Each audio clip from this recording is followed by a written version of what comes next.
I am an entrepreneur. I started a company about 20 years ago in a little 600 square foot office, no windows, and basically no money. It was a little payroll service by the name of AmeriPay. We eventually changed the name to Paylocity. Today the company is publicly held. It's got a market cap, I haven't looked at it today, but about $2.6 billion. It's one of the largest payroll services in the world. I own a couple other companies today as well, another company called Blue Marble Payroll and another company called PayEscape and a couple little things in the food industry and maybe a few other things, but I'm not here to talk about that. I'm here to talk about my other company, which is Spring Green Films, and our very first film, which is The Gate. So, what time is it now? Okay, 5:10, I'm really starting. So I went to U of I. I probably was not voted the most likely to succeed when I was here. I almost failed out my sophomore year. I had straight D's my second semester, and the only thing that kept me in was my calc class having a curve. And because I only studied, I was not a very good student, so I'd start studying the night before the exam. I would study enough to learn half of it. I got all of it right that I learned. I always got 50% on the test, and 50% was good enough for C. That balanced off my E in another class, and I had 3 Ds. So I think I had 3 Ds, a C, and an E. A 2.0 was just enough not to get thrown out of college, and so they didn't throw me out, but they put me on probation.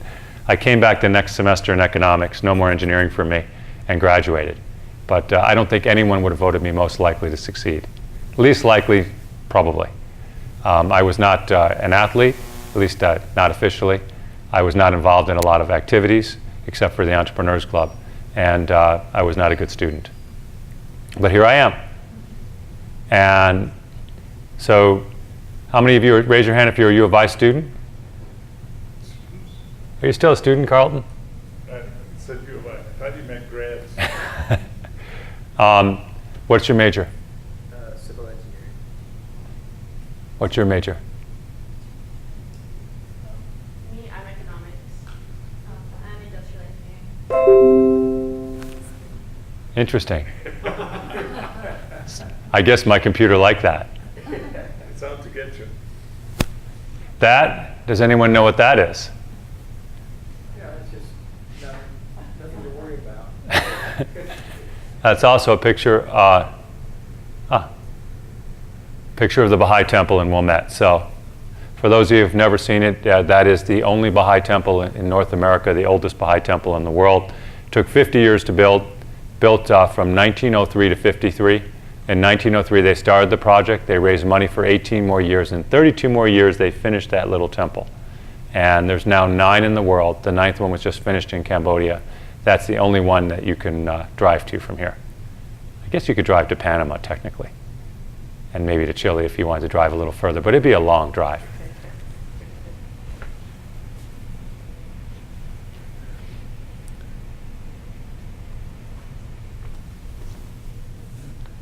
How many people are faculty here? Raise your hand if you're faculty. Fundraising? Staff? So I'm trying to figure out if U of I's changed. Now, first of all, I found it was interesting because I went out and tried to hand out some flyers. And the first thing I found out is cell phones make it much tougher to talk to people than it was 30 years ago. 30 years ago, if you can imagine U of I 30 years ago, there was not a single cell phone. So we actually could talk to people, and they didn't have earphones in their ear, and they actually looked up and they'd acknowledge your presence. It's just like going home and talking to my kids. So how do you do that? So those of you who are students, how do you get someone to acknowledge you if they have a cell phone and 2 earphones in their ear? How do you get them to acknowledge you? I don't know, if you can't get them to acknowledge you physically, then you do it through what they look at the screen. So You text them? Yeah, whatever, like social media to promote whatever you want to promote, you want to get across. So instead of doing it directly, you do it through these other videos that they prefer to look at. I guess that's a more effective way, but if you ask me how do you want to approach them directly, it's, like you said, it's a bit harder. Interesting. Well, I'm going to start because I'm not very patient. And it's what? It's almost 5:10. Is everyone else okay if I start? So I'm going to tell you my story in the Baha'i faith. So as I mentioned, I'm an entrepreneur. And my company went public in 2014. And as my company was going public, I had decided a few months earlier to declare as a Baha'i. So I went to my wife, who's Catholic, and I said, I'm a Baha'i now. And she said, no, you're not. You're Jewish, and you're waiting till after our kid's bar mitzvah, because I'm Catholic and you're Jewish, and the kids are about to have a bar mitzvah in 2.5 years. So I was sitting there waiting for my kid's bar mitzvah. My company goes public. I, meanwhile, wanted to do something in Chicago to help Chicago, because Chicago, going back to 2014, it had 22 shootings the previous weekend and 22 shootings the weekend before. And so I approached a man named Bill Strickland, who's since become a very good friend of mine. And I said, Bill, I don't understand this. I said, what can I do to help? I said, I don't know what to do, but I think you can do it.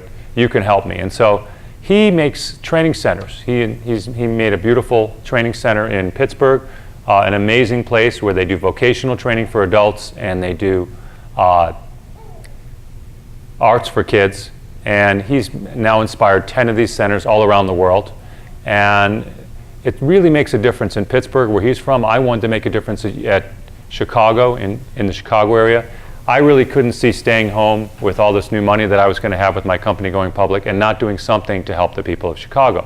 So I called up Bill and said, Bill, can I help you help me help Chicago? And he said, sure. And we started talking about the training center in Chicago, which has since opened. And it's a beautiful building on the west side of Chicago. But about 5 conversations in, Bill says to me, I'm talking to these Jewish philanthropists about doing a training center in Akko, Israel. And I thought to myself, did he just say Akko? Now, for the non-Baha'is, that's not going to mean anything. But for the Baha'is, Akko is the place we pray to every day. We turn to Akko and we pray there every day. It's like the Muslim Mecca. The Baha'i version is Akko. So here I am praying to Akko every day, and this non-Baha'i from Pittsburgh asked me to go travel with him to Akko, Israel, to open up a center. And who was I to say no? So in September of 2014, I went to Akko. And on September 12th, 2014, by the way, we built the center. It's a beautiful center for Jews and Muslims, Jews and Arabs to be educated side by side, and it's working wonderfully. But more importantly, for me, even more important than the center, was I walked into the shrine of Baha'u'llah. And I'd already decided to be a Baha'i. I was waiting patiently. I'd been waiting 6 months or almost a year at that point. And I've never been the same since. I walked in one person. I walked in tears. And I saw a vision of world peace. I saw that the garden represented world peace for all humanity. And I saw that outside of that garden was a war zone. And all the world was asleep. And that really the secret to solving almost all the problems in the world lay in that garden. Peace on earth. And I felt the serenity. Almost anybody, whether they're Baha'i or not, who's ever set foot in that garden feels a powerful sense of peace. Same thing with the Baha'i temple right there. Almost everybody describes it as peaceful, but even more so with the garden. And I left there teaching the Baha'i faith. And I don't just mean teaching the Baha'i faith occasionally, I mean 100% of the time. My wife very nearly divorced me. She said, you have to talk about something else. But I talked about the Baha'i faith pretty much 24 hours a day. And the first person I successfully taught the Baha'i faith to was 6 weeks later. I was a young lady I met in Belfast. I met her on the plane getting to Belfast. She and her mother were in the wrong line. I said, oh, I think you're in the wrong line. She was in the line with all the Irish-speaking people. And the Irish-speaking people, she didn't have an Irish accent. She sounded like she was from Florida. And she was. And so I told them they were in the wrong line and they needed to come to the American line, and they did. And never thought I'd speak to her again. And then a week later, I was flying back out to America, and there she and her mother were. And I ended up talking to her. And it was like one of those scenes from the movies where the whole airport disappeared. And we started talking to each other, and she ended up becoming a Baha'i 6 weeks later. We just had an instant connection. And she told me about a month after that, she said, so let me get this straight. You're going all over the world telling people about the Baha'i faith and how wonderful it is, and then you tell the person that you're talking to that you're Jewish and you're waiting for your kid's bar mitzvah. And does that sound silly to you? And I said, sure, that sounds silly to me. And I went to my rabbi, my kids, and my wife in that order, easiest to toughest, and asked them if I could actually become a Baha'i. And so I became a Baha'i on February 10th, 2015. That happened to be my father's birthday and also the birthday of the young lady who had told me I might want to become a Baha'i. So I thought, well, I'll do it on their birthday. And so I did. 3 days later, my friend told me, I told him, I said, I'm a Baha'i. He's a lifetime Baha'i. His father was killed for being a Baha'i. In Iran, they murder Baha'is. They've murdered over 200 Baha'is. They've jailed thousands of Baha'is. They're not doing it as actively now, but when this regime first came to power, they murdered over 200 Baha'is, including many of the most prominent Baha'is in that country. And so one of them was my friend's father, a very wealthy businessman. And so when I declared, I hadn't realized this, I actually declared right in front of a picture of 100 martyrs. Number 49 was his father. I didn't realize this till months later. I happened to be 49 years old when I declared. And so I declared right in front of his father. I sent a picture off to my friend Farshid, and I said, Farshid, I'm behind now, jumping up and down as high as a 50-year-old man or 49-year-old man can jump. I was very happy about it. I didn't literally jump, but I did in my email. And I said, I want to teach the Baha'i faith the rest of my life. I want to retire and teach the Baha'i faith. He and I both knew that I didn't need to work anymore. And so he said, that's great. You could do that, but if you made a movie, so if you do that, you could reach hundreds of people. But if you made a movie, you could reach millions. Now, mind you, I'd only been a Baha'i for 3 days. And so on the third day of being a Baha'i, I was told to make a movie about the Baha'i faith. Probably was good, because if I had made it to 4 days, I would have known that it was too daunting for a challenge. But I was only 3 days into it. I didn't know any better. So I said, sure, that's a good idea. And I ended up getting a phone call, actually an email, almost immediately thereafter, within an hour, from a movie producer. Now, I'd never talked to a movie producer, but here was a real-life Hollywood movie producer who had emailed me about some philanthropy. His name is Peter Samuelson. Peter Samuelson said, well, would you like to do this philanthropy with me, with foster kids? I said, sure. And by the way, I'm thinking about making this Baha'i movie. And he said, come out to Hollywood and talk to me. So I did. And next thing you know, Peter Samuelson is telling me to go ahead and make a Baha'i movie. And 2 years later, almost to the day, we shot the first scenes of the movie in Peter Samuelson's living room. We interviewed a man by the name of Nader Saidi, who's a wonderful Baha'i scholar, in Peter Samuelson's living room. By the way, Peter Samuelson's most famous film, some of the older people will know it, you kids probably won't, it's called Revenge of the Nerds. And that was his most famous film. So he's a pretty famous at the time. See, I know you haven't heard of it, it's okay. It was famous in our day, back before you were born. Anyway, so I agreed to make the movie. I found a director through, actually, which very ironically, the writer of that same movie, Revenge of the Nerds. I was introduced to him by a separate source, and he sent me to a director, Bob Hercules, and the Baha'is were told to make a Herculean effort this year to teach the Baha'i faith. So I thought I would hire a director named Hercules, Bob Hercules, and make a movie about the Bob. And so that was my part of it. So we started making the movie. It's been an amazing adventure. We shot the movie in Spain. A lot of the scenes were shot in Spain. Now, the reason we had to go to Spain, we originally were thinking about Turkey. Then Turkey blew up. There started to be kind of a civil war in Turkey and a lot of instability. So we said, oh, that's probably not good to spend $1 million filming a movie in a country that might not be a country tomorrow. So we said Turkey might not be good. And so we thought about Morocco. And we asked the Baha'is in Morocco, and they said, that's a great idea, do it in another country. And the reason is that in the Muslim world, throughout the Muslim world, there is not individual Muslims, but Muslim countries. There's a huge antipathy towards the Baha'i faith. Depends on the country. But even a country like Morocco, which I've heard very good things about, there are extremists there. And so if we made the movie there, it would have been a big enough wave that the extremists might have targeted us, which is why they told us not to come. So we were left with one possibility, and that one possibility in the whole world that we could find was Spain. So we actually found Spain, which looks like a Muslim country in parts because it was a Muslim country in parts. And so we went to Spain and we started doing our shooting. So would anyone like to see a scene from the movie? This is actually behind the scenes. So all of the things I have to show you today are behind the scenes. Now, the Baha'i faith is about the oneness of humankind. So I'm going to start with one scene right here that talks about the equality of women. In Muhammad's days, the reason why his wives were covered was for their protection. We're in 2017 now, and we don't need for such old customs. Hello, my name is Helen Lefani, and I'm playing the role of Tahira. Tahiri was extremely unusual for her time, her culture, and her place. She is just a profound woman that was very active in the Baha'i faith and in women's rights. Now, at that time, women were veiled. It was considered a sin to look at the shadow of a woman, let alone look directly at her face. So, as a sign of the new age of religion, she rips off her veil in front of all of these mullahs. She's sending a signal that this is a new age, this is a new era. that women will no longer be subservient by wearing the veil. Tahirih was incredibly passionate because she believed the Baha'i faith would elevate the status of women and would mark the beginning of a new spiritual awakening for humanity. I believe women in this day and age hold just as much power and knowledge as men do, and there should be no reason why we can't catch up with religion to the times.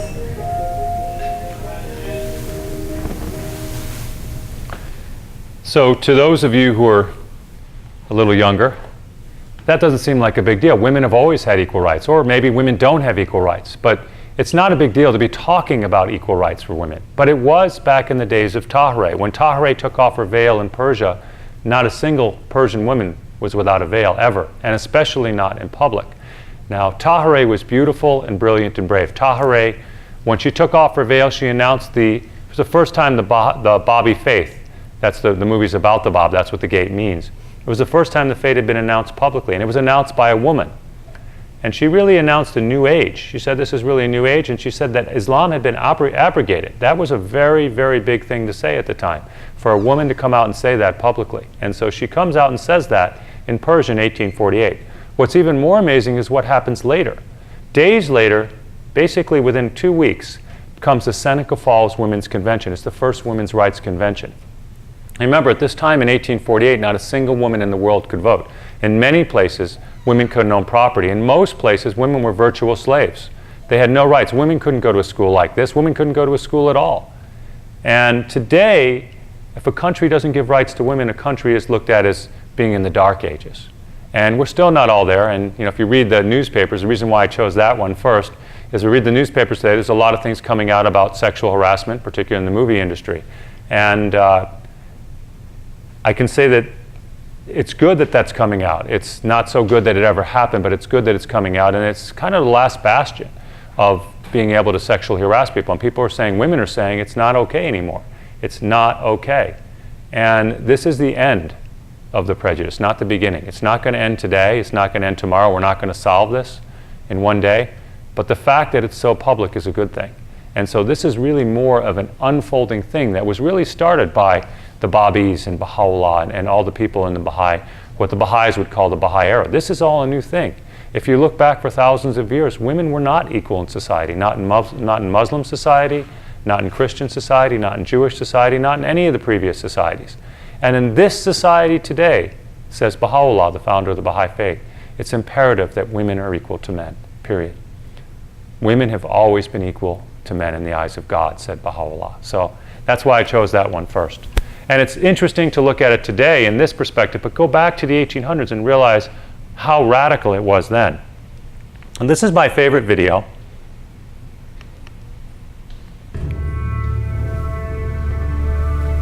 I'm Adam Monshine. I play Mullah Hussein. And I'd like to thank you for joining me at my home. It's really sweet. In my breakfast nook. Hold on. I'm sorry, I'm being told this is a historical landmark and I don't live here. And I'm also being told there's nothing in my yard.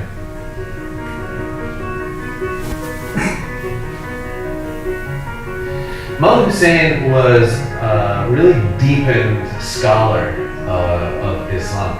One that's a rising sun with the immensity of his knowledge. His master, his teacher, was Sayyid Kazim, and he was renowned for being so learned. It reminds me of Kung Fu, where these students all have this relationship and veneration of their master, and different schools of Kung Fu would challenge each other. They would challenge the master, and they would obviously fight, but this analogy is less fighting and more discuss interpretations of passages in the Quran, and you have different schools of thought. And that was part of what this time period where the story is taking place, why it was so important. As a Baha'i and an actor, there is a certain sense of pressure to do justice to this life.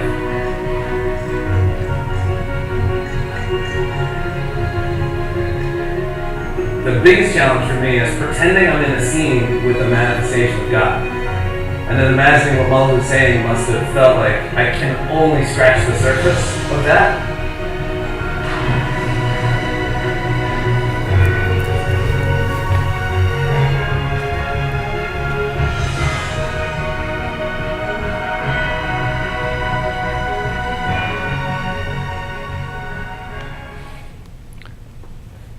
Adam is quite a character. He's also he's a very interesting man, because one second he'll be cracking jokes, and the next second he'll be very serious. He's a very serious Baha'i, and he's very serious about pursuing world peace. The interesting thing about him, he's actually part of a group of actors that are pretty close friends. Some of his other friends are Rainn Wilson and Justin Baldoni. Actually, does anyone know who Justin Baldoni is?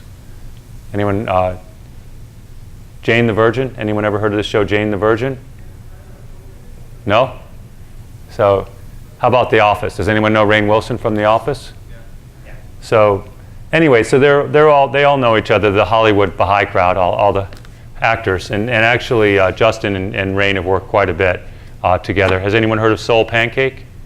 Yeah. So Justin worked quite a bit with Rainn, and Justin was the one who actually recommended that we hire Adam to do this. The character of Mullah Hussein is a very interesting character. One of the things that he says is he was very angry at himself his whole life. And the biggest thing he was angry about was his failure to recognize the Bab right away. And so he was a great scholar, and he thought that his scholarship, he was sure actually that his scholarship prevented him from recognizing the Bab right away as a messenger of God. And I think that's very interesting, that maybe all of us have what we call veils, what Baha'i faith calls veils. From a Baha'i perspective, and this is maybe my own Baha'i perspective, but I think it's a pretty general Baha'i view, that truth is singular. Abdul Baha, Baha'u'llah's son, said this. And that we have veils to the truth, each and every one of us. And so none of us should consider ourselves superior to anyone else. And so each of us is trying to find truth together. The messengers of God have that truth, all of them. And so we as Baha'is would not say one messenger of God is better or worse. We would say all of them are spectacular, and that any attempt by any of us to even compare ourselves to the messengers of God would be folly. And so the most recent messengers of God to a Baha'i would be the Bab and Baha'u'llah. Before them, you have to go back 1,200 years to Muhammad, and before him, you would go back to Jesus. So you're going back. And you know, how special are the messengers of God? Well, I always like to ask this. Name a few people who lived 2,000 years ago outside of Jesus. Think quickly. Name a person who lived 1,400 years ago outside of Muhammad. Look at the surveys as to who are the most influential people in history. Muhammad is usually right near the top of the list, if not number one. Messengers of God are extremely influential to humanity. And so the Bab comes at a really interesting time. He comes at a time in Persia actually worldwide, where there's an expectation of a messenger that's going to come. The Jews are expecting that the Messiah is going to come. Thousands of Jews are looking at a book called the Zohar. They expect the Messiah to come. And they expect him to come imminently in the 1840s, because the Zohar says he's going to come in the year 5600, which translates to the Christian year 1840.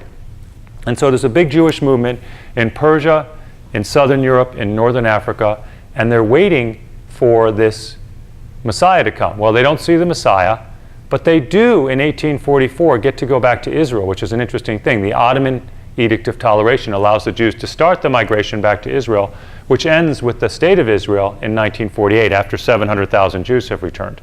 That's the culmination of that. And the other thing that the Zohar predicts is a great technological revolution. And if we look around any room, even this room, which is not a particularly modern looking room, you know, the electric lights, the air conditioning, the projectors, the computers, even little things like this, photography, did not exist.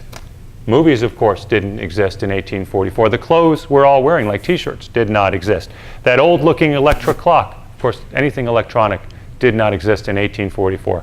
Probably the materials of the chairs did not exist in 1844. Almost nothing that we have in our modern world existed in 1844. And it's interesting because the Bab declares on May 23rd, 1844, the very next day comes the very first telegraph Samuel Morse sends, and it's "What hath God wrought?" So the very beginning of the electronic age actually dates back to the very next day. It's quite amazing, and you think of all the things that have been invented. All the texts, all the religious texts point to a new age. The Hindus predict it, the Buddhists predict it, the Jews predict it, the Christians predict it, and the Muslims predict it. And here we are in this incredible new age, an obvious new age. In fact, new age is something you hear all the time. And we are in that new age. It's obvious. And so, why?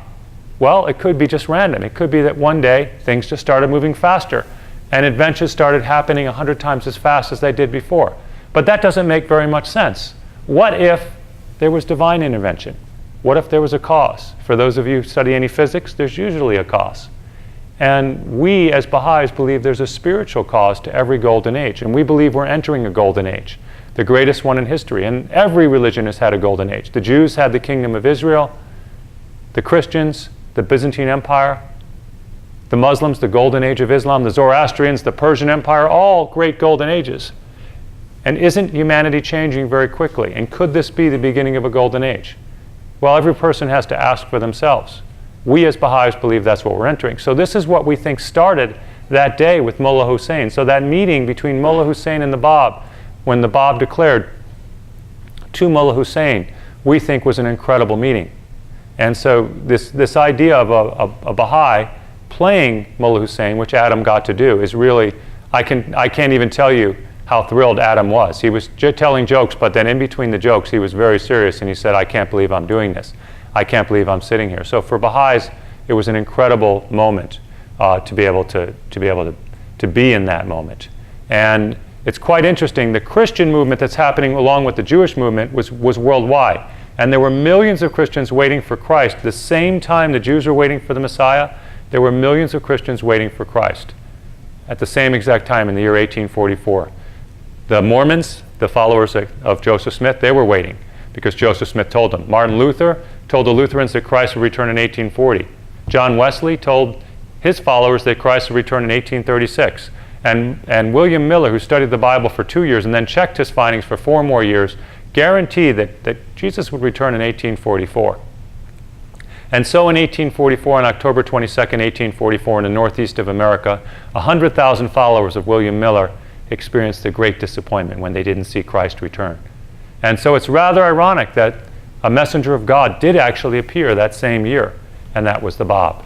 So it's into this incredible atmosphere. And the interesting thing is the Bab just doesn't come to a Persia that's not expecting him. He comes to a Persia where the Muslims are expecting someone. So the Jews were expecting, the Christians are expecting, and the Muslims are expecting, all in the same year. And it's tens of thousands of Muslims, not just 1 or 2 in Persia. In fact, Muslims all over the Muslim world think a lot of the year 1260 because the 12th Imam disappeared in 260. The Quran says he's going to appear 1,000 years later, or commentaries. And 1260 in Muslim years is the Christian year 1844. So it's very interesting that you have 3 different religions pointed towards something happening, and then something's happening. And so I'm going to show a reaction of my friend, Ed Price. It's interesting, not your Ed Price, but my Ed Price. Apparently he invited another Edward Price.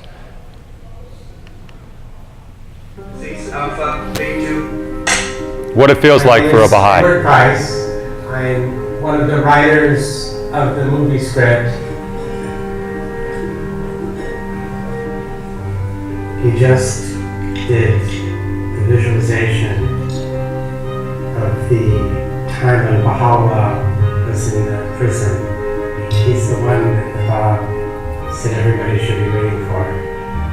And now, 2 years after his martyrdom, he's in this incredibly dark, miserable prison in chains that are so heavy it scarred him for life. This is the moment in history when the promised one of all the ages actually received his moment of revelation.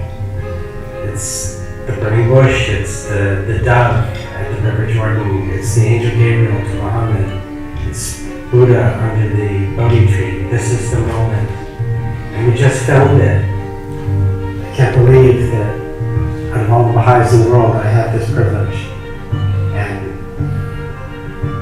if I never do anything else in my life, this will be enough. I did warn Ed today that that might not be a good thing to say because Baha'u'llah might hold him to that and not give him anything else. But it was very emotional for Ed to be there. It was very emotional for a lot of us Baha'is to make this movie. It's a very unusual movie in that there's never been a movie made in the history of movie making, in the history of the entire world, where a manifestation of God, that's what we call divine messengers, has been introduced to humanity through the medium of film. And our movie is going to be aired nationally on ABC in May. And so for the first time, a movie about the Baha'i faith is going to be aired to a mass audience. It's never been done. In fact, Basically every Baha'i movie that's ever been out has come to a very small audience. So this is the first time we're coming out to a mass audience. And so what I mean by the first time that a manifestation of God or a messenger of God has been put into a movie for mass audience, there have been movies about Jesus, there have been movies about Moses, there have been movies about Muhammad. But everyone's heard of Jesus, Moses, and Muhammad. And most of the world has never heard of the Bab. Even a lot of the Baha'is don't know who the Bab is. And they don't know much about the Bab. This is really the first time that a manifestation, a messenger of God is being introduced to humanity. One of my favorite films, it's probably a little sacrilegious for the Baha'is, is Jesus Christ Superstar. Does anyone else like Jesus Christ Superstar? And I just love the energy of that film, and I love the songs. But there's a song towards the end where it says Jesus in, I forget what year it is, and didn't have mass communication. Israel in that age didn't have mass communication. Well, we do. And what would happen if this message got out via mass communication? I'm going to make a prediction, and I hope that it happens, that when it gets out that he came, because it still hasn't come out that he's come, but I think it's going to get out fairly quickly, and I think the time is coming sooner than we realize, that there's going to be a lot of changes, because many people, what the Baha'i faith has talked about for a long time is something called entry by troops. Entry by troops being that people will mass convert to the Baha'i faith. And I believe that humanity has been prepared for the last 150 years for this, and that I will live to see entry by troops. I'm going to be 52 next month, so it's not going to be that much further in the future. And the reason is that we do have this mass communication, and that when the circumstances are right, the fact that it's sitting out there for everyone to see. When Jesus came, not everyone could see him. When Buddha came, not everyone could see him. When Krishna came, even when Muhammad came, even though it was a lot more recent, 600 years after Jesus, there was no mass communication. Nobody in Europe, for example, knew that Muhammad had come for hundreds of years. Nobody knew anywhere that Jesus had come for hundreds of years, yet people already know, millions of people know that Baha'u'llah has come. And there's no reason that billions can't know. We have the means to do it. So it's just a question of us getting the word out there, and frankly, the world being ready for it. This is my second favorite one. Why does the world need the Baha'i faith? People that I talk to are very distressed about the nature of the world, either in their own country, the political situation, or the bombings, the terrorism that still goes on. Actually, yesterday there was a bombing in Manchester, yet another one. Y a mí cuando hay noticias así se me hace el día muy intenso, ¿no? Muy pesado, la cabeza me da mil vueltas, hay sentimientos encontrados. One of our crew members, Zaira, the woman who's in charge of the extras on the set, she lost her eye in a terrorist attack in Madrid over 13 years ago. No tengo recuerdo de lo que fue la explosión, pero sí recuerdo el despertarme en el tren y comenzar a pedir ayuda. Those of us who are Baha'is understand that the solution to problems such as these rests with the divine messenger that was sent to humanity 174 years ago. And he brought a message of love and understanding. The message is that all of mankind, all of humankind is one. That women and men are equal. Get rid of racism, there's only one race. Get rid of nationalism. The earth is but one country and mankind is citizens. And that all these wonderful religions we celebrate and are members of are actually part of the one great faith of God, that each religion is not its own separate religion, but rather a chapter of one great eternal faith that God continually renews. I personally am not a Baha'i, but I've always found it really interesting and rather beautiful that they embrace all religious traditions. And each time an attack like this happened, I just wonder, what if the world embraced this sort of philosophy? Where would we be at? Would we be in a better place?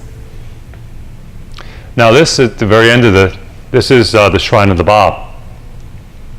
So the Bab, the movie opens with actually the martyrdom of the Bab. The Bab went on to get over 100,000 followers. The king, the Shah, sent the #1 religious scholar in all of Persia to check out the Bab. His name was Wahid. He came with a sword, and he came with some questions. And if the Bab didn't answer correctly, he was going to chop off the Bab's head, essentially. But he didn't chop off the Bab's head because the Bab answered his questions so profoundly that Vahid was stunned and had to go back home and recover. He came back a second day and he forgot all his questions. But the Bab answered them anyway. And he comes back on a third day, and the Bab, this is incredible, reveals 2,000 verses in a single day, actually in a few hours. And that's about a third of the Quran, which took Muhammad 22 years, which by itself, that had been the single greatest achievement in humanity in history, revealing the Quran in 22 years. And the Bab would have written the Quran at that pace in about 3 days. And so Vahid, who knew the beauty of Scripture and actually almost passed out just watching the Bab reveal God's word hour after hour. Actually, he did pass out. The Bab had to revive him. He then says, if all the powers on earth were leagued against me, I would not abandon my confidence in this cause. And he doesn't abandon the cause. He actually abandoned the Shah, sent a letter to the Shah, said, I'm never coming back. And then he followed the Bab the rest of his life. 5 years later, he gave his life in service of the Bab. 400 other religious scholars followed suit, 100,000 followers. And now it was up to the mullahs of Persia to accept him. And they should have, because they were only in power according to their contract until the 12th Imam came. And now the 12th Imam had come.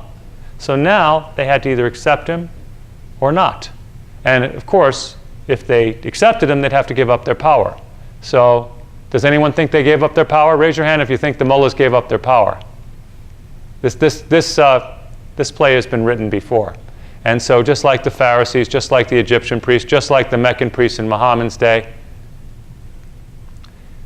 they don't give up their power. They put him in jail instead. And so they put the Bab in jail. That didn't work. The jailer became a believer. They put him in another jail. That jailer became a believer. They put him on trial. And he says, when asked, the Bab says, I am the promised one you've been waiting for 1,000 years. And so they had no choice but to kill him. So on July 9th, 1850, this is the opening scene of our movie, it was the martyrdom of the Bab. They went to get him out of his cell. He says, oh, I'm not ready to go. I'm talking to my secretary and no force can take me until I'm ready to go. But they take him anyway. They tie him up against the wall. They tie up another 20-year-old or so follower, Anis. Sam Khan, the executioner, gives the order. 750 shots ring out. 10,000 people watching from a public square. And when the smoke clears, Anis is standing there, unharmed. The ropes have been shot through. This actually happened on July 9th, 1850 in front of 10,000 people, which is how we know what happened. And the Bab was not there. The Bab had disappeared. They found the Bab after a frantic search. They found the Bab in his cell finishing his mission, which is what he said he needed to do. And so he finishes his mission. He finishes talking to his secretary. He says, oh, I'm done now. You can kill me. And so they take the Bab.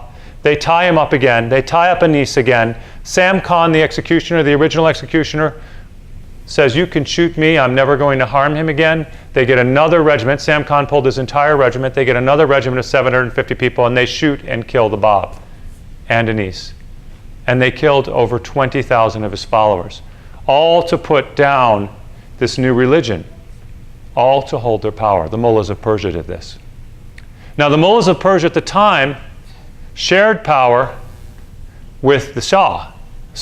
And they shared the power because the 12th Imam had not come. And so all of their power was because the 12th Imam had not come. So if the Bab was who he said he was, and who the scholars thought he was, they no longer had the right to that power. What's even more ironic is many, many years in the future, they fought this faith, and they continued to fight this faith. And in fact, the country of Iran has fought it since its inception. Tens of thousands of people have died. This last regime has killed over 200 people. But the Ayatollahs who are in power now in Iran, they are in power because they are the modern-day mullahs. So instead of being mullahs, they're now Ayatollahs. And what they said when they became Ayatollahs is this. They said, since we're not sure the 12th Imam is going to come anytime soon, we're going to take his powers. In fact, we're going to take all the power. So there's a very big theme going back and forth about the 12th Imam. It's actually very important, and the Ayatollahs talk about it quite a bit. In fact, there are people in Iran who are still waiting in a well. It's actually a true story, in Iran, waiting for the 12th Imam to come out of that well, and they actually throw food down the well because they think a 1,200-year man, they think he's never died, they think he's just disappeared, is going to come out of that well. And so while they're waiting for that 1,200-year-old man, what if the 12th Imam actually did come? And what does this have to do with terrorism? Well, if you stand against what the Bab taught and what Baha'u'llah taught, the oneness of humankind, the equality of women, the oneness of nation, of race, the oneness of religion, if you stand against all those things, you would probably be a pretty hateful person. And so, if you're going to stand against love and kindness and oneness, terrorism seems like a good option. And that's what's happening with not the poor terrorists even so much, but with the leaders of the terrorists, the teachers of the terrorists. In every age, what you have is kind of lightness and dark. That's the way the world is. The world is actually light and dark. And dark is just an absence of light. And so, the Jews had a great golden age, but the Jews fell into a very hard time shortly after Jesus came, and that was really, you could call it a dark age for Judaism. The same time, the Christians had a great golden age. And so it's not that Judaism is good or bad, it just depends when and where. The Christians had a great golden age with the Byzantine Empire, but they fell into what was literally called the Dark Ages, and meanwhile, while the Christians were suffering in the Dark Ages, there was a golden age for Islam, an incredible golden age, the greatest golden age in the history of humanity. Now, you could argue today that there's a kind of darker time within Islam. It's not all Muslims by any means, just like it wasn't all Christians and it wasn't all Jews, but there's a darker time. And this darker time is fueled by really fundamentalist religious leaders, as was the Christian Dark Ages, as was the Jewish darker time. And so this terrorism that you're seeing in the world, really that's the biggest root of it. This terrorism and actually the suppression of women and religious minorities in many Muslim countries, the same root. And so while that's happening, the rest of the world is starting to see this golden age. It doesn't necessarily feel golden when you see the news, because you see things like the Manchester train thing, and you see that train thing, that terrible terrorism that our co-worker was involved in. But that's what you see in the news. But what you don't see on the news every day is so many people who are working for peace and love and harmony, and so many things that are going forward. For example, I was just talking to someone about the interfaith movement on campus. Interfaith is a movement towards peace. Social justice is a huge thing on this campus. Women's rights, civil rights, rights for all people. And so these rights that people are fighting for, this is part of the new age. And this is the bigger part of the new age. If I asked most of the kids on campus, the ones that would talk to me, because a lot of them wouldn't with the headphones, but the ones that would, they would almost always say women are equal to men. They would almost all say it doesn't matter what country you come from. In fact, I think it's 25% of the people on campus now come from another country. People are starting to mix from all over the world. And so these things that Baha'u'llah was teaching, the Bab was teaching, they're coming true anyway. But there's a problem. And the problem is we need to hit everything. We can't just take some of the solution. Think of a doctor giving you a medicine. He says, well, you have to take these 3 pills, and you take 1. Baha'u'llah said he was the divine physician for our age. And I believe as a Baha'i that we have to understand what he wrote. And so I always encourage people to pick up a book and read what he wrote and understand all of what he wrote, because it matters. And if we look at the world today, we do have problems still. And these problems are because we really don't understand the oneness of humanity, including Baha'is, by the way. You know, as I said, as a Baha'i, nobody knows everything.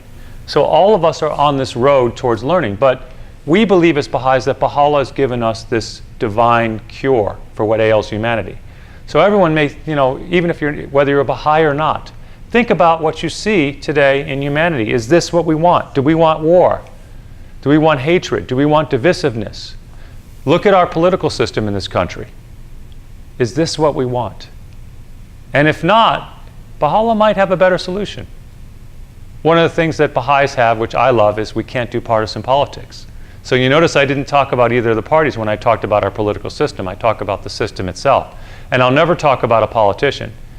I'd say some Baha'is slip up occasionally, but I really try not to, because we're not supposed to do that, because that's a form of prejudice.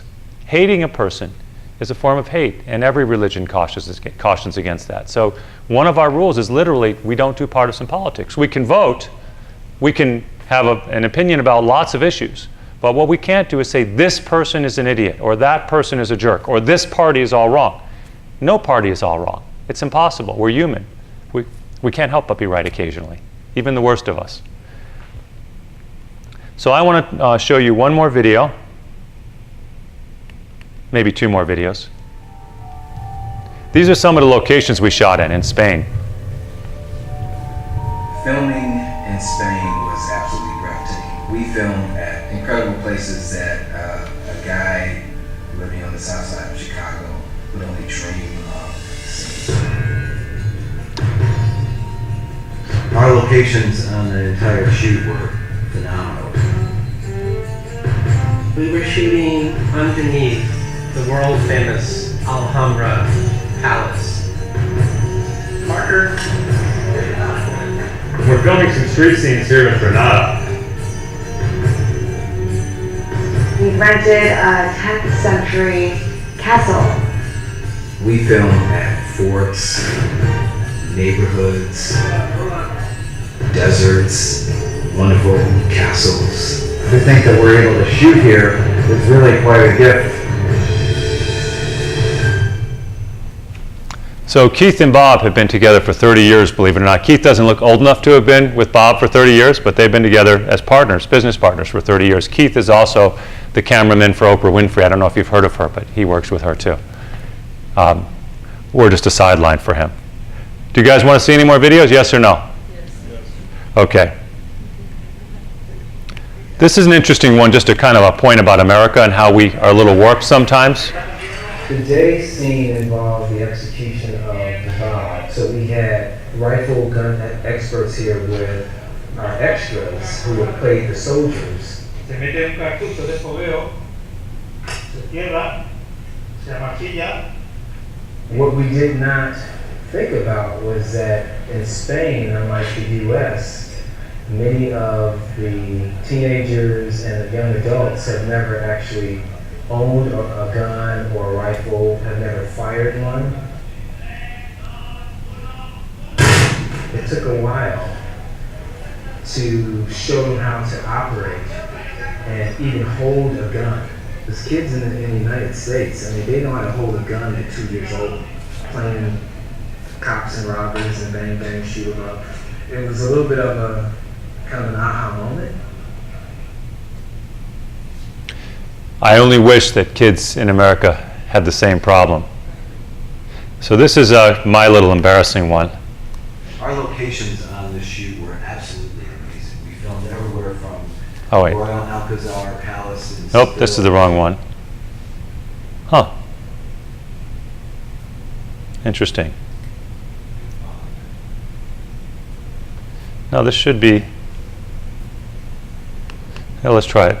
Our locations on this shoot were Oh, you're right. This is the right one. filmed everywhere from the Royal Alcazar Palace in Seville to the Albaicín neighborhood in Granada to a 10th century castle in Almeria. And of course, everywhere we went, there were tourists. Places were just swarming with people, groups of folks coming in. And they're all very curious to know, what are we doing? What are we filming? And we of course have our executive producer who is extremely happy and excited to explain. The name of the film is going to be called The Gates. That's what the Bob means in English. It's like, I think there's some people over there that are wondering what we're doing here. It's like these little antenna went up and he would just kind of zone in. The crew is almost like the web and he's the spider that he goes after the tourists. He's a spider of love. He's a love spider.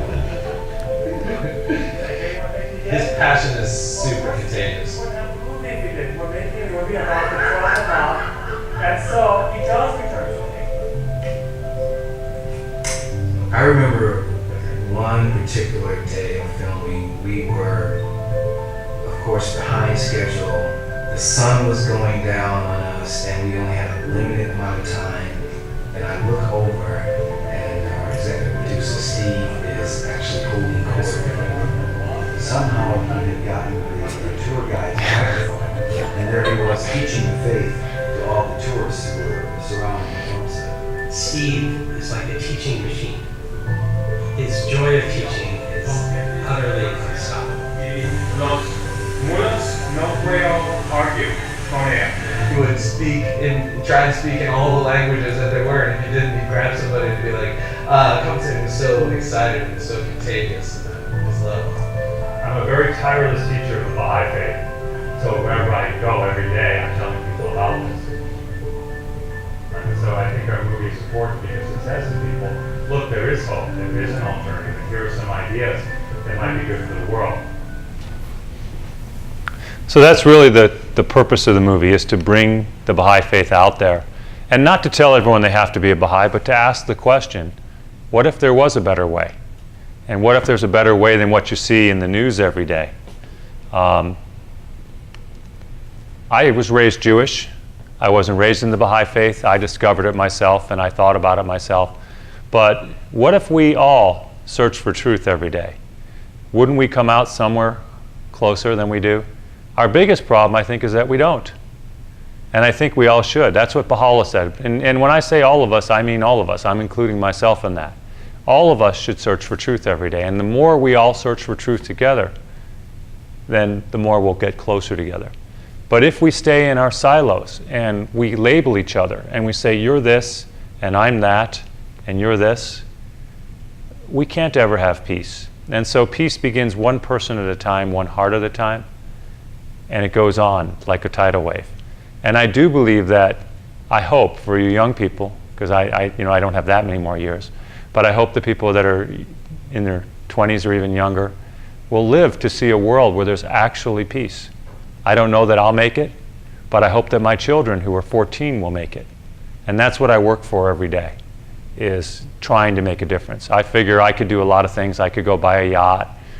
I could continue to be in business and try to make more money that I don't need. Or I could try to make the world a better place. And I've opted for that because we only get one shot.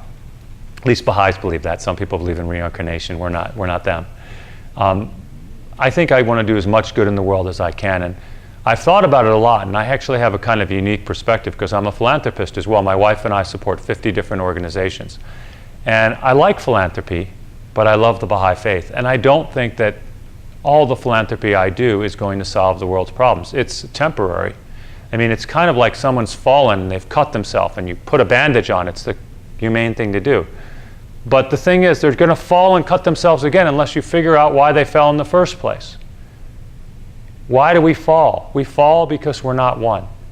Why do we have global warming? And yes, I'm one of those people that believes in that. Hopefully most of you do. I believe in science and global warming, as do Baha'is all believe in science. Why do we have global warming? Because we're not united.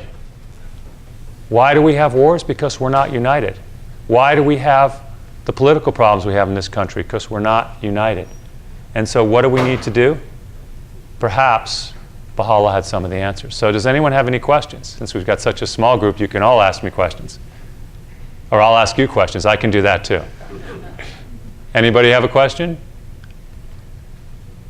So I'd like to know how you discovered the Baha'i faith. So I was a student here at U of I. I was about 20 years old, and I went to Hillel, which is the Jewish students group here on campus. And I went there, and someone, we think it's Carlton, we're not sure. Carlton, what do you think? 50-50? Could be. We think it might have been Carlton 30 years ago who told me about progressive revelation, the idea that God progressively reveals the truth, that each of the messengers of God, Krishna, Abraham, Moses, Zoroaster, Buddha, Jesus, Muhammad, the Bab, Baha'u'llah, each one of them are revealing the truth for that day. And so I could never figure out, okay, so the Jews are right and the Christians are wrong. Is that right? Or are the Christians right and the Jews are wrong? Or the Muslims are right and the Christians are wrong? It's like, well, because they're all different, so one has to be right and one has to be wrong. And the Baha'is said, no, that's not the case. The Baha'is said, no, they're basically all right. There's just little parts that are wrong, or maybe on each one. And the little part that I would say of Judaism that's wrong is the lack of acceptance of Jesus. I would disagree with that. But I would agree with the rest of the Jewish faith. So I would believe in the Torah. I would believe in the Jewish teachings. The only thing I would disbelieve is that the Torah didn't point to Jesus. I actually had a discussion with my Jewish cousin, actually an Orthodox Jewish cousin today, about this. And so really I said, we're really thinking about the same thing. It's just we have one little disagreement. And then I'd have the same thing for the Christians as a Baha'i. I believe in the Bible. I believe in Christianity. I believe in pretty much everything Jesus taught. The only thing I disbelieve is their disbelief in Muhammad. because I think Muhammad is pretty good too. And so I would say, for the Muslims, we go to the Muslims, I believe in everything about the Quran and Muhammad. I think Muhammad was glorious, and the Quran is amazing, and Islam is amazing. Except I would disagree with the rejection of the Bab and Baha'u'llah. And so what Baha'u'llah says is investigate truth. So eventually, only 29 years later, I got around to really investigating the truth and became a Baha'i. Actually, I had a friend, a really good friend, who asked me to study the faith about 7-8 years ago. So did the Muslims ever deny the presence of the Bab, or is that coming? So, I think most Muslims don't have any idea who the Bab was. The average Muslim has no idea who the Bab was. But the leaders of the Muslim faith in Persia not only denied who the Bab was, they murdered him to keep it secret. They murdered 20,000 of his followers. They are suppressing the faith to this day. It's vicious and brutal and unjust. But I don't think the average Muslim knows who the Bab is. And the leaders of, the Muslim leaders who do know, a lot of them want to suppress that because it would be too attractive. The whole idea that the promised one of Islam has come, and the Bab's teachings are transcendent and beautiful, and the Bab himself, he was incredibly charismatic. So you don't really want to tell people his actual story. He had over 100,000 followers, and he declared in 1844, and he was jailed just a few years later. He just had a few years, just like Jesus, to minister, and he was far more successful in a much shorter period of time. So you really don't want that going out there. Because guess what? If he came, then wait a second, we're not teaching the latest thing. And then, of course, Baha'u'llah as well. The same thing goes for Baha'u'llah. But I don't think the average Muslim has ever considered whether they've come. In fact, I do this. I teach at the Baha'i Temple all the time because I do like to teach, as you saw in the video. And I would tell you that almost every Muslim that I talk to that's not completely closed-minded is just blown away after I tell them about the Bab. There's a few that come in, but most Muslims are extremely receptive and usually very thankful that I told them about them. So does the Baha'i faith have a scripture or something similar to the Quran or the Bible? Yes. So Baha'u'llah himself wrote the equivalent of 100 Qurans. And the Bab wrote dozens of Qurans as well. Between all the Baha'i Holy Scriptures, it's what we would consider the writings of the Bab, Baha'u'llah, Abdul Baha, and then Shoghi Effendi. That would be all the Baha'i writings. Shoghi Effendi is the great-grandson of Baha'u'llah, and Abdul Baha was his son. There's the equivalent of over 200 Christian Bibles. So it's an incredible amount of writing. And it's all about how to unify humanity. It's all what we feel as Baha'is are the lessons for today. So, descriptions of how to unite us and how to reconcile our faiths. One of my favorites is the resurrection or the crucifixion of Jesus. Now, there's a big difference between the Christians and the Muslims. The Christians insist that Jesus was crucified and he died on the cross. Most Muslims say, no, you're all wrong. The Quran says, many Muslims anyway, I think most that I talk to, say, oh, no, the Quran says that Christ didn't die on the cross. And I have seen these arguments on the internet go back and forth on exactly that subject. And I actually popped in the middle and I put what Baha'u'llah wrote. And what Baha'u'llah said is, he said, yes, Christians, you're right. Jesus was crucified, he died on the cross. And by the way, Muslims, the Quran is right too. The Christ Spirit, the eternal Christ Spirit, is eternal and never died on the cross. And so the eternal Christ Spirit lives. And so Christ, the Spirit, did not die on the cross. Jesus, the body, did die on the cross. And we've reconciled that difference. And he did this over and over and over again, explained the parables of Jesus in just beautiful ways. And his teachings about the oneness of humanity, to me, who could argue with his teachings? Who could argue that women are equal to men? Well, some people could. Some women think they're better than men. And I might think sometimes they're right. My wife argues she's better sometimes. But no one who really has any powers of observation today could say that a woman is not equal to a man in intellect, in all the powers. Maybe not physical power, maybe most women aren't quite as fast as men on average or strong. But in terms of everything that's important, a woman is obviously equal to a man. Who could argue that the races aren't one? That's scientifically proven now as of 1985. So his teachings really make a lot of sense. And so what I always say to people is examine his life and see what you think. I found his life just as fascinating as his teachings when I studied it. I have some really good, want to hear a good Baha'u'llah story? Okay, a good Baha'u'llah story. He was a prisoner in Akko. He was exiled for 40 years. And They eventually exile him to the worst prison city in the Ottoman Empire. They sent him there to die in 1868. He didn't die. He lived 24 more years. And while he was a prisoner in this terrible prison in Akka, Palestine, they send him a visitor. Now, he, very unusually, he could actually tell which visitors could come and which visitors couldn't. He didn't actually see the visitors. He'd say, yeah, let that person in or let them not come in. And so this man came in with a dagger hidden beneath his robe. And he was going to kill Baha'u'llah. He was a sworn enemy of Baha'u'llah and the Baha'i faith. And Baha'u'llah, without seeing him and without seeing the hidden dagger, nobody had seen it, he said, no, first get rid of the weapon. And so they told the man, first get rid of the weapon, and then he'll see you. And so the man went home very shaken. But he got his courage back, and he thought, oh, well, I'm a big man. He was a big, strong man. He thought, well, I can go kill him with my bare hands. So he came a second day. And Baha'u'llah said, purify your heart first, and then you can come see me. And the man was even more shaken this time, because again, Baha'u'llah hadn't even seen him. And so he went back home again, and he had a dream, or remembered he had a dream earlier about a messenger of God. And he realized that messenger of God was Baha'u'llah. And he came up a third time with his heart purified, and he became a loyal follower of Baha'u'llah the rest of his life. There are many, many stories like that. Everywhere Baha'u'llah would go, he became very popular. I'm not very informed, but I just had a question. It seems like Baha'u'llah connects a lot of contradictions, or the way that other religions view the contradictory nature of a different religion. Is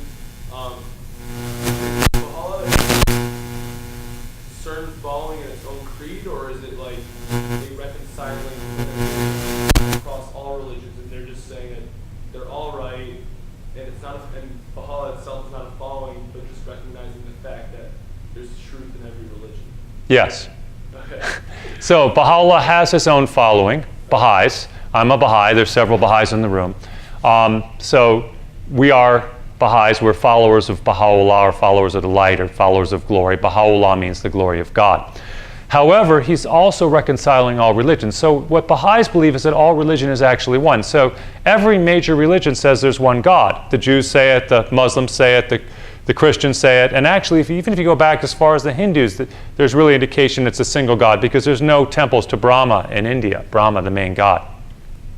And so if there's truly one God, then the possibility logically either exists that one religion is right and one is wrong, because okay, Muhammad was or wasn't a messenger of God. But if we assume that all the messengers of God that the major religions follow are from the same God, then religion can only be one, because it's the same person or the same entity. We don't really think of God as a person like us, would be sending them. Just to follow up, I'm curious, what do you personally think caused these religions to go follow their own version of this one essential, true religion?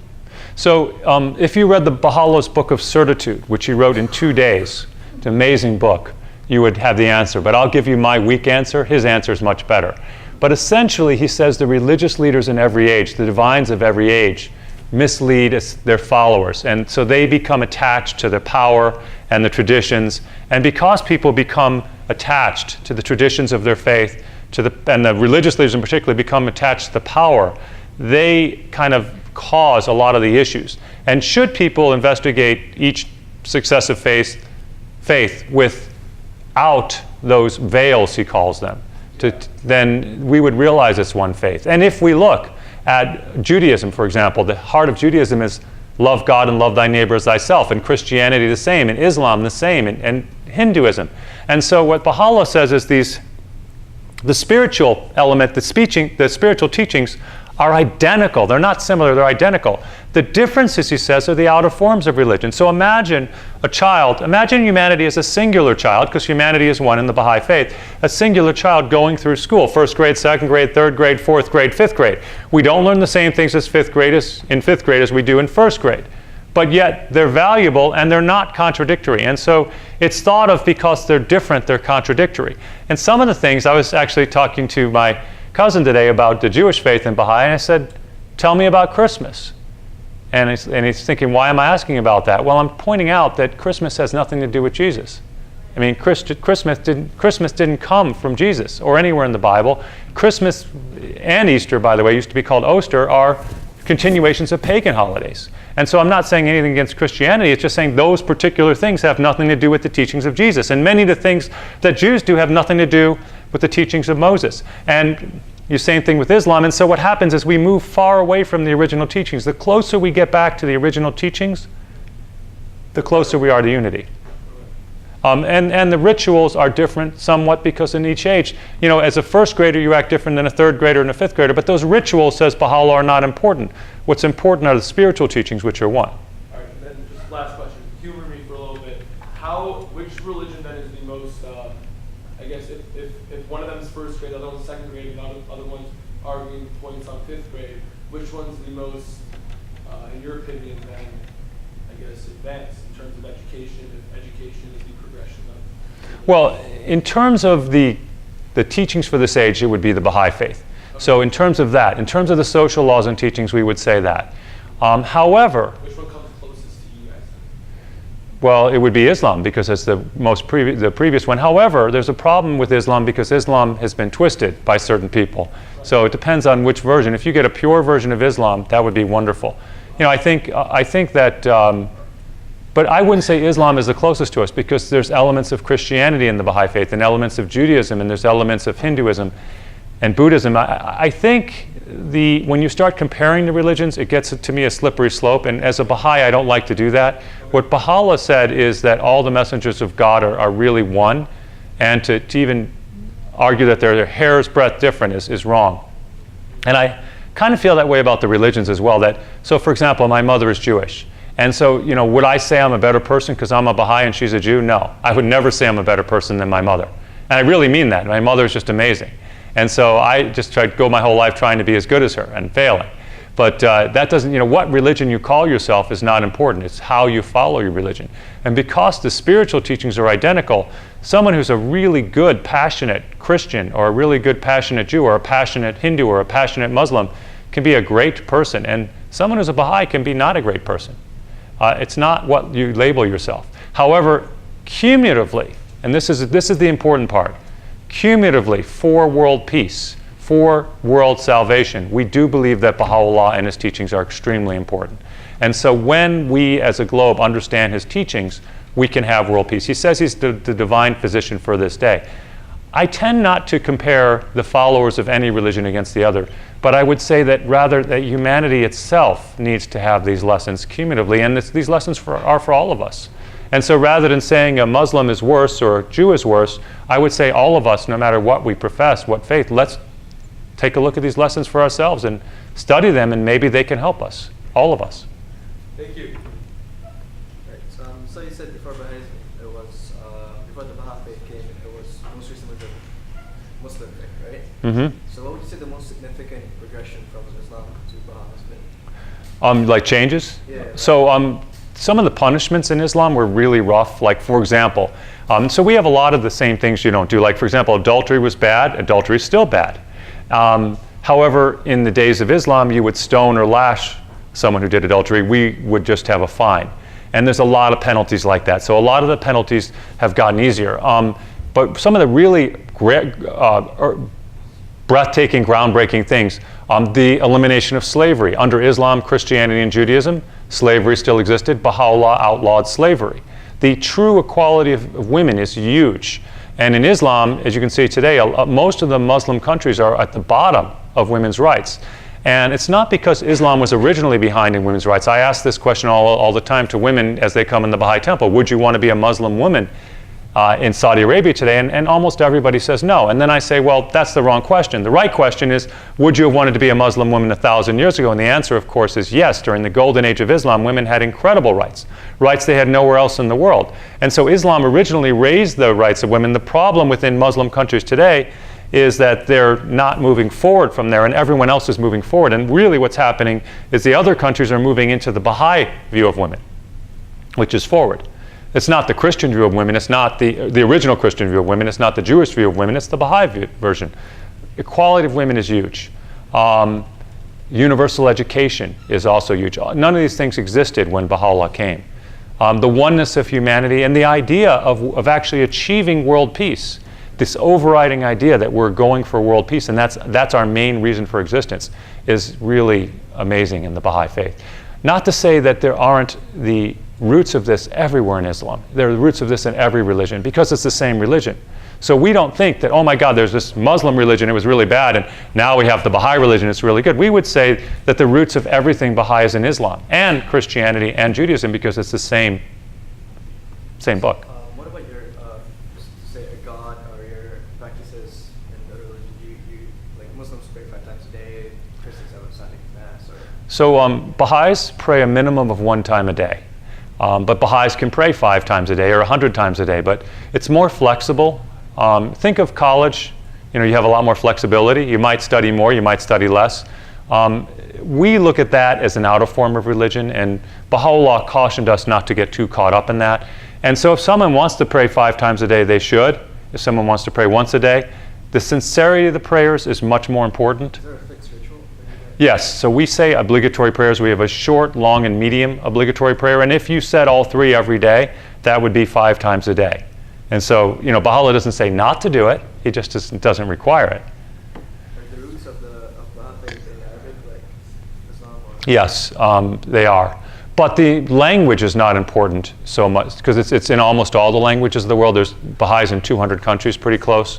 And so Baha'i is spread very rapidly around the world. And so the Baha'i teachings are in many, many languages. So do you name one God, or do you have one entity that you pray to? Yeah, just God or Allah or Eloah or Jehovah, whatever you want to call God, we would pray to that God. We're not so hung up on the name. It's just, my name is Steve, or you can call me Stevie or Steven, or when my wife's in a bad mood, there's other names.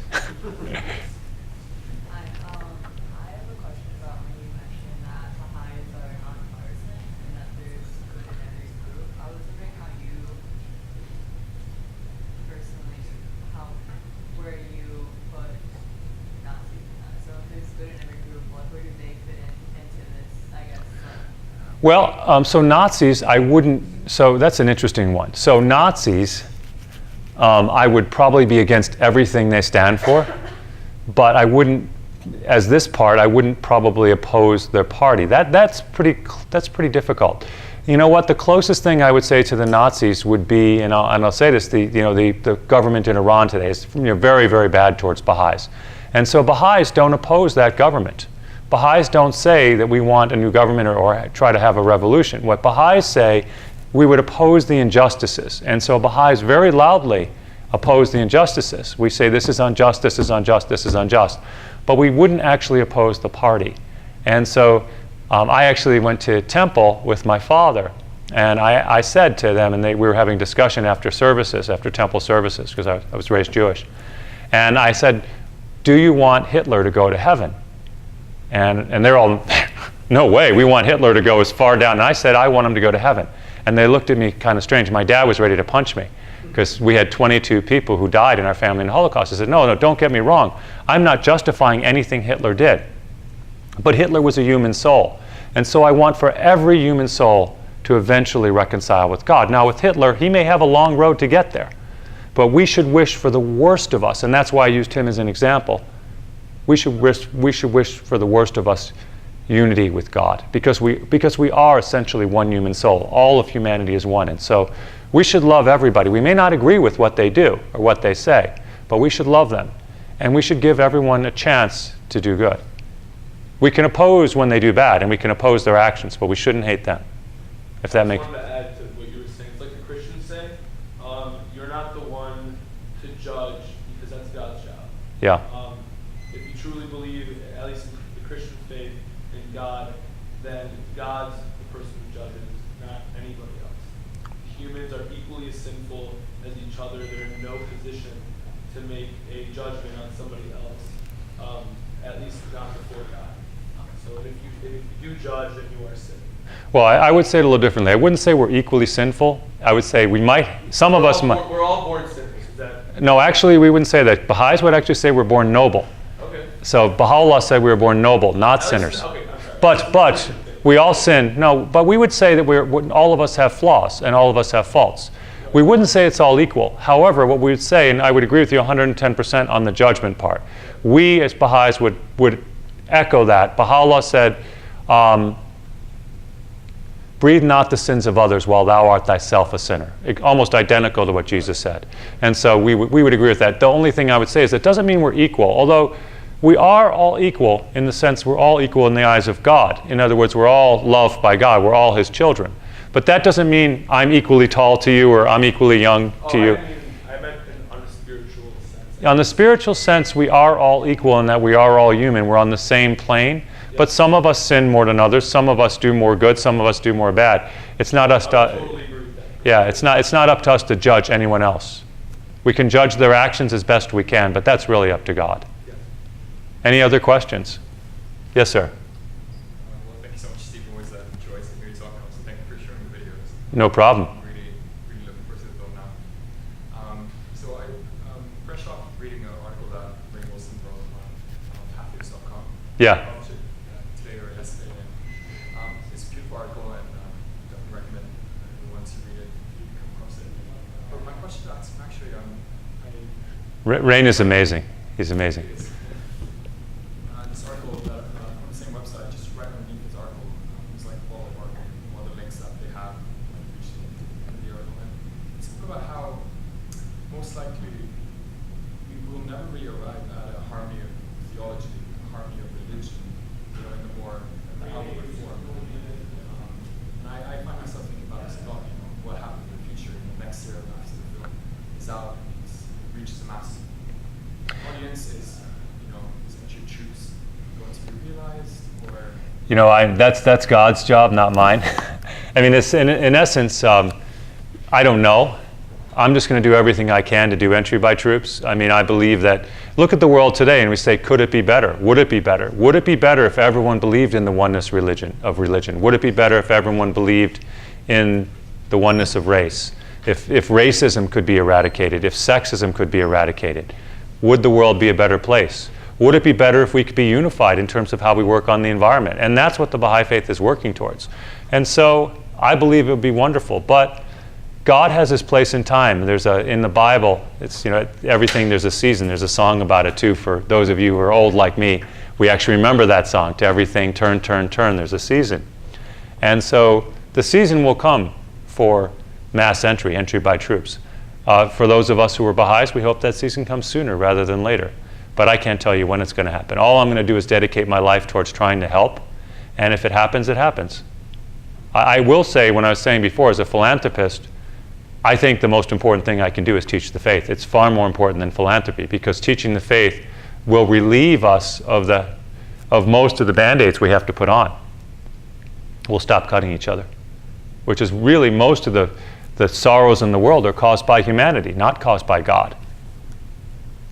One last question. So the Baha'i faith is a progressive one, right? Mm-hmm. Changes with time. It adjusts to society's needs and wants. Well, we would say God would do that, but not us. So we don't adjust, but God adjusts. So when God sends a messenger, that messenger then adjusts us. So the follow-up question to that is, how do you identify these messengers? Do they identify themselves, or convince people they're the messengers of God? Do they have specific abilities, or? So I would judge by Jesus' criteria. Jesus said, beware false prophets. And then He says, you shall judge them by their fruits. A good tree cannot bear bad fruit. A bad tree cannot bear good fruit. You shall judge them by the fruit. So we would look at a prophet. So let's take a couple potential prophets. We've got actually a couple new religions. One is Scientology. The other is Baha'i Faith. So we'll look at the prophets, the founders of the faith, and we'll look at their fruits. So L. Ron Hubbard was a science fiction writer. And he said, he was quoted as saying, I'm going to start a religion to make money. And so he did start a religion to make money. In fact, he wanted to do a tax shelter. He was making a lot of money from his books. And he ended up, he was accused many times of being a sexual predator. He was accused of tax evasion. He ended up having to live on a ship offshore for tax evasion. The religion itself has had many scandals. It has actually not so many followers now. But there was a recent expose about the religion, and there's some really bad things about the religion. It doesn't really talk about God. It doesn't really talk about salvation. It doesn't really talk about the other religions, and it doesn't talk about world peace. What Scientology has done really well is make money. It's done way better than the Baha'i faith at making money. Now let's talk about Baha'u'llah. Baha'u'llah started off as one of the wealthiest men in Persia. He was the son of a provincial governor. He didn't need money. Instead, he actually gave that up to follow the Bab, and eventually they stripped away all his great wealth. He did not die a wealthy man. So he unlike L. Ron Hubbard, he came from great, great wealth. And he gave it all up. It suffered 40 years of imprisonment and exile to get his story and to give us the teachings that he gave us, which is about love and kindness and unity, and really reinforcing everything that every other great faith had taught already. Not to go against Christianity. And he talked and glorified Jesus and Moses and Muhammad and the Bab, all the previous messengers. And the Baha'is ourselves, I think, we hope, I hear this a lot, that Baha'is are very peaceful. There is no such thing as a Baha'i terrorist. Baha'is are very much towards world peace, towards unity. I mean, we're not perfect, we're human, but I think the Baha'is have done a lot of good in the world already, even though we're very small right now. There's about 7 million Baha'is. And so if you look at the fruits, both the fruits of his teachings, his followers, I think you see that there's something to Baha'u'llah. Now, whether he's a divine messenger, you'd have to study that. But I think that's how you study it. You don't, first of all, you don't believe someone right away. You investigate. That's what Baha'u'llah would say to do, investigate. And he would say to do it to himself. Investigate him in his life and his teachings. And he said the greatest proof of any divine messenger is their life itself, that they really reflect God in a way that most ordinary people don't. Yes, and he said that year 1,000 years, any person claiming to be a messenger of God, so if I today claim to be a messenger of God, and let me make it clear, I'm not doing that, but if I claim to be a messenger of God, I would be a lying imposter. So anyone who does that would be a lying imposter for 1,000 years. And then he did say that the next one would come, and the next one would come, and this would be continual revelation from God. So he predicted the next prophet coming 1,000 years? He said not before 1,000 years. So it might be 1,100 years, it might be 1,200 years, it might be 1,000 years, but definitely not for 1,000 years. So whatever he set in place before he died is set in stone for the next 1,000 years? Correct. The next prophet comes? Correct. Although there is interpretation from the Universal House of Justice. So what happened is when he died, unlike all the previous faiths, he left a written will. And his written will designated his son Abdul-Baha as head of the faith. And then Abdul-Baha in turn designated his grandson, Shoghi Effendi, who died without a will, which meant that it went to the Universal House of Justice as designated by Baha'u'llah. So what we have is a written covenant in the Baha'i faith. It's all been described as to who's in charge. And now for the next 1,000 years, the rest of the next 1,000 years, the Universal House of Justice will be the final arbiter. They are the interpreter of his writings, but they cannot oppose his writings. Couldn't this system be the same? I mean, like as history, like people would just try to remain in power and be corrupt, and because it's essentially started as him passing down the power to his son, right? So it could go on and on and on, and it could be corrupted, but if you look at Islam, Islam was corrupted because Muhammad did not leave a will. And same thing with Jesus. Jesus didn't leave a will, and there was corruption early on. And so there was corruption and dissension. In the Baha'i faith, there's one thing that's really important, that's unity within the faith. And so one of the worst thing I could do as a Baha'i, or any Baha'i could do, is try to start a sect. And so anyone who's done that, and there have been Baha'is who've done that, they're cut off from the faith. They're called covenant breakers, and they're actually not Baha'is anymore. They're no longer Baha'is. And so what happens is that branch dies and withers, and then the faith stays unified. And so Baha'i faith, 150 years later, is still unified. And you look at Islam and Christianity, and how many hundreds of millions of people have died because the Catholics don't like the Protestants or the Shia don't like the Sunnis. This is not going to happen in the Baha'i faith. It's protected against that. That's one of the big problems. And in terms of the corruption, we believe that God has divinely protected the Universal House of Justice. And so we do believe that this is the time for peace. Baha'u'llah didn't say we might have peace. He said we're going to have peace. So we kind of believe that he was right. We just don't know when. I mean, we know it's going to happen in this 1,000 years. But the last 1,000 years when Muslims gave up their power, when Muhammad left his Quran and the laws and in Quran, you said that they're now like too crude or it doesn't fit the current society, right? So like the punishments and all. So, I'm not saying all of Islamic law doesn't. I'm saying some of Islamic law doesn't. And some of it is still pretty good, but it's been replaced by Baha'i law. So before. So Mhm. what is to say, like in the next 1,000 of years, the laws in the Baha'i faith currently, the Baha'u'llah said, won't be obsolete or? They will be. And so they'll be replaced when the next messenger comes. They'll be updated. But the difference Baha'u'llah says is is a very big difference. This is a day that will not be followed by night, he said. And what he means by that is when the next messenger comes, that messenger won't be rejected. And so that messenger will be accepted because we'll be unified. Humanity will be unified at that point, and we will accept the next messenger. We'll be elevated. The world changes so much in the next, say, 500 years, so it wouldn't even reach the next prophet. You know, like it's evolving so much with the new technology and everything. So, is there like I think God is smarter than we are, and so I'm just going to go with God on that one and say that I think God understood it and he put the laws out there. The Universal House of Justice will adapt the laws and will adjust things as things go, but it can't change things. So the Universal House of Justice will probably make some changes and adjustments. There have been changes and adjustments all through Islam and Christianity, but there's a point where we need new laws, and when those new laws are needed, they'll come down. So I'm not saying there'll be no changes. There'll be great changes in the Baha'i faith, and there'll be a lot of tests in the Baha'i faith, and it won't be perfect, but it will eventually result in world peace. Thank you for all the questions. Any other questions? So thank you, guys.